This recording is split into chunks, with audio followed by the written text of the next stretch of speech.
Presidenti i Republikës Bajram Begaj ka ngritur alarmin mbi ndikimin e zhvillimeve demografike në sigurinë kombëtare të vendit, duke e cilësuar këtë çështje si një ndër sfidat më serioze që përballet sot shoqëria shqiptare.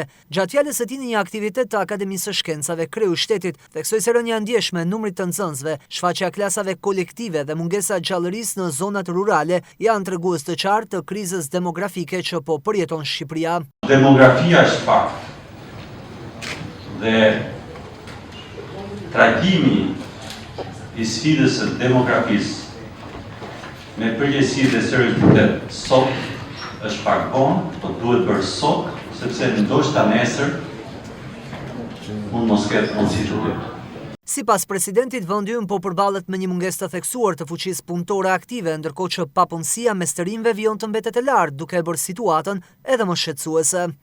Parashikimet e Kombeve të Bashkuara mbi numrin e popullsisë në vendet e rajonit tonë janë pesimiste dhe realiteti sotshëm po e konfirmon. Sot Shqipëria, Kosova dhe Ballkani Perëndimor po përballen me një tranzicion demografik. Popullsia po zvogëlohet të take për shkak të rinjshmërisë së ulët të emigracionit, si dhe po përqendrohet gjithë më shumë në qytetet e mëdha si pasojë emigrimit të brendshëm. Këto zhvillime demografike ndikojnë drejt për së drejtë në tregun e punës. Nga njëra anë mungon fuqia punëtore aktive, por nga ana tjetër papunësia e të rinjve mbetet e lartë. Kjo kontradiktë është një paradoks në fakt. Një paradoks që kërkon politika të reja, vizionare dhe avanzate.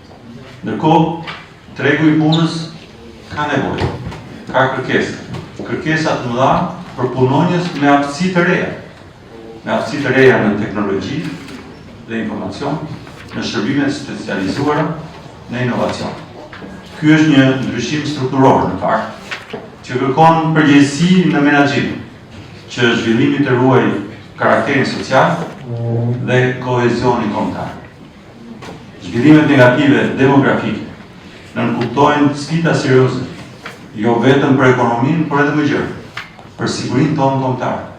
Në mbyllje të fjalës së tij, Begaj i bëri thirrje për një përfshirje të gjerë të institucioneve, të politikbërësve, të ekspertëve dhe sektorit privat në ndërtimin e politikave të bazuara në dije dhe kërkim shkencor për t'i dhënë përgjigje kësaj sfide demografike që sipas tij përcakton vetë të ardhmen e Shqipërisë dhe të Kosovës.